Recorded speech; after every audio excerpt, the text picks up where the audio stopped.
അടുക്കളയിൽ തികച്ചും സാധാരണമായ പല സാധനങ്ങളും വിദേശ രാജ്യങ്ങളിലേക്ക് പോകുമ്പോൾ വലിയ നിയമക്കുരുക്കുകൾക്ക് കാരണമാകാറുണ്ട്.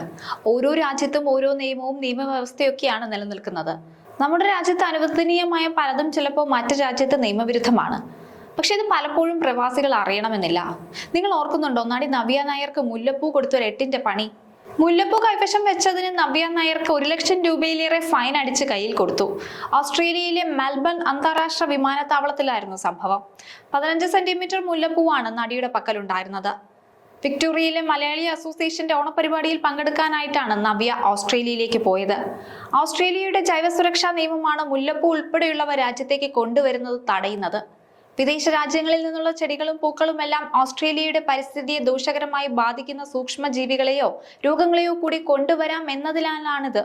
ഇത്തരം സൂക്ഷ്മജീവികൾ ഓസ്ട്രേലിയയിലെ കൃഷി, വനം തുടങ്ങിയവയെ നശിപ്പിക്കാൻ കാരണമാവുകയും തദ്ദേശീയ സസ്യജന്തുജാലങ്ങൾക്ക് ഭീഷണിയാവുകയും ഒക്കെ ചെയ്യാം എന്നതിനാലാണ് ഈ നിയമം കർശനമായി അവിടെ നടപ്പിലാക്കി വരുന്നത്. അത്തരത്തിലൊരു കാര്യത്തെക്കുറിച്ചാണ് ഇനി പറയുന്നത്. ഇന്ത്യക്കാരുടെ ഭക്ഷണത്തിലെ ഇഷ്ടവസ്തു എന്നാൽ ചില രാജ്യങ്ങളിൽ കൊണ്ടുപോയാൽ കുടുങ്ങും. ഇതൊന്ന് മനസ്സിലാക്കി വെച്ചോളൂ. ഇല്ലെങ്കിൽ നവ്യ നായർക്ക് കിട്ടിയ പണി നിങ്ങൾക്കും ഒരുപക്ഷെ കിട്ടിയേക്കാം. ഡെസേർട്ടുകൾ രുചിക്കുമ്പോൾ അവയിൽ കറുത്ത നിറത്തിൽ കടുകുമണി പോലെയോ എള്ളു പോലെയോ കാണുന്ന ഒരു കുട്ടി താരമാണ് കസ്കസ് അഥവാ കശകശ എന്നറിയപ്പെടുന്ന പോപ്പി സീഡ്സ്. കറുപ്പ് ചെടിയുടെ വിത്തുകളാണിവ. ഡെസേർട്ടുകളിലും പാനീയങ്ങളിലും മറ്റ് വിഭവങ്ങളിലും രുചി കൂട്ടാനാണ് കസ്കസ് ചേർക്കുന്നത്. കാൽസ്യം, പൊട്ടാസ്യം, മാഗ്നീഷ്യം, അയൺ എന്നീ ധാതുക്കൾ ഇതിൽ ധാരാളമുണ്ട്. ഭക്ഷ്യനാരുകളും ഫാറ്റി ആസിഡുകളും അടങ്ങിയ കസ്കസ് ആരോഗ്യത്തിന് ഏറ്റവും മികച്ച ഒന്നാണ്. ഇന്ത്യക്കാർക്ക്, പ്രത്യേകിച്ച് ബംഗാളികൾക്ക്, ഇത് വെറും ഒരു സുഗന്ധവ്യഞ്ജനമല്ല, മറിച്ച് ഭക്ഷണത്തിലെ ഒരു വികാരം തന്നെയാണ്.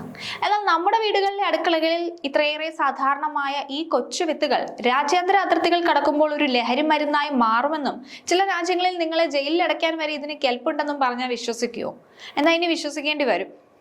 ലോകത്തിലെ ഏറ്റവും വിചിത്രവും വിവാദപരവുമായ സുഗന്ധവ്യഞ്ജനങ്ങളിൽ ഒന്നാണ് പോപ്പി വിത്തുകൾ അഥവാ കസ്കസ്. സിംഗപ്പൂരും തായ്വാനും കസ്കസിനെ ഒരു നിരോധിത ഉൽപ്പന്നമായിട്ടാണ് കാണുന്നത്. ലഹരിമരുന്ന് വിരുദ്ധ നിയമങ്ങളുടെ ഭാഗമായിട്ട് ഇതിന് പൂർണ്ണ വിലക്കുണ്ടവിടെ. ഇനി നമുക്ക് ഗൾഫ് രാജ്യങ്ങളുടെ കാര്യം പറയാം. സൗദി അറേബ്യ, UAE, കുവൈറ്റ് തുടങ്ങിയ രാജ്യങ്ങളിൽ കസ്കസിന് കടുത്ത നിരോധനം തന്നെയുണ്ട്. കറുപ്പുമായി ബന്ധപ്പെട്ട ഏതൊരു വസ്തുവിനെയും അതീവ ജാഗ്രതയോടുകൂടി കാണുന്ന നിയമവ്യവസ്ഥയാണ് അവിടെ ഉള്ളത്. അതുകൊണ്ട് തന്നെ അങ്ങോട്ട് കസ്കസുമായിട്ട് പോയാൽ 8ന്റെ പണി തന്നെ നിങ്ങൾക്ക് കിട്ടും. അതിനാൽ ഇവിടേക്ക് യാത്ര ചെയ്യുന്നവർ അബദ്ധത്തിൽ പോലും കസ്കസ് കൈവശം വെക്കരുത്. ഇനി നമുക്ക് റഷ്യയിലേക്ക് വരാം. റഷ്യയിലെ നിയമം കുറച്ചുകൂടി വ്യത്യസ്തമാണ്. അവിടെ കസ്കസ് വിൽക്കാൻ അനുവാദം ഉണ്ടെങ്കിലും പോപ്പിച്ചെടി കൃഷി ചെയ്യുന്നത് പൂർണ്ണമായും നിയമവിരുദ്ധമായിട്ടാണ് റഷ്യക്കാർ കാണുന്നത്. അഫ്ഗാനിസ്ഥാനിലെ കാര്യം പറഞ്ഞാൽ ലോകത്ത് ഏറ്റവും കൂടുതൽ കറുപ്പ് ചെടികൾ വളരുന്ന ഇടമാണെങ്കിൽ പോലും കറുപ്പ് ഉൽപാദനവുമായുള്ള ശക്തമായ ബന്ധം കാരണം കസ്കസിന്റെ വ്യാപാരവും ഉപഭോഗവും ഇവിടെ കടുത്ത നിയന്ത്രണങ്ങളിലാണ്. വിദേശ യാത്രയ്ക്ക് ഒരുങ്ങുന്നവർ തങ്ങൾ പോകുന്ന രാജ്യത്തെ കസ്റ്റംസ് നിയമങ്ങളെക്കുറിച്ച് കൃത്യമായ ധാരണ മുൻകൂട്ടി ഉണ്ടാക്കിയെടുക്കണം. നാട്ടിലെ നിയമങ്ങളല്ല ലോകത്ത് എവിടെയും എന്ന് തിരിച്ചറിയുന്നതാണ് ഏതൊരു യാത്രയുടെയും സുരക്ഷിതത്വം ഉറപ്പാക്കാനുള്ള ആദ്യപടി. നമ്മുടെ രുചി വൈവിധ്യങ്ങളിൽ കസ്കസിന് വലിയ സ്ഥാനമുണ്ടെങ്കിലും വിദേശ രാജ്യങ്ങളിലെ ജൈവ സുരക്ഷാ ലഹരി വിരുദ്ധ നിയമങ്ങൾക്ക് മുന്നിൽ അത് ഗുരുതരമായ കുറ്റകൃത്യമായി മാറുന്നു.